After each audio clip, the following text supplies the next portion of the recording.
plant collectors, lovers. Ayan. Welcome back sa aking channel. This is Plan Orchids. Magbibigay ako ngayon ng update guys sa aking mga plants na kinuha kay Kulits Corner ba yun? Last month guys, kung maalala nyo, bumili tayo ng sakis na galing kay Kulits Corner. So, dito ko sila pinesto guys. Ayan. Ayan. So, we will take a look one by one. Ayan.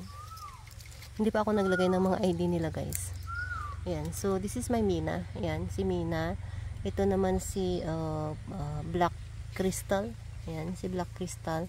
Ito si, guys, si War Blood Moon. Medyo to Uy. Medyo nag-ano yung, ay, wala na pala guys. Yan nangitim yung niya. Sikasuhin ko mamaya. This is my Yvonne. This is my Albert ba yun? Pangalan niya. Hanggang ngayon di ko pa nalalagyan ng IDs. Yan. So, there is my Habit. Etna. My Fat Beauty. That's me. That's oh no. Forgot the ID na guys. Kung sino to. Gilva. And yan is si forgotten din yung ID nito guys. Pasensya na. And dito si Suyon. Yan. Si Suyon with drops.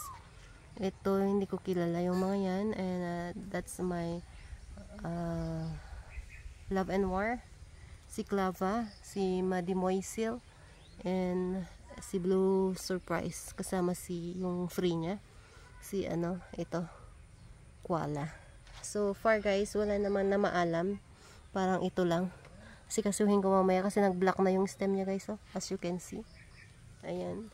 So, ayan. Sikasuhin ko na sila guys. Yung mga aloes na free niya is nandun. Buhay naman sila.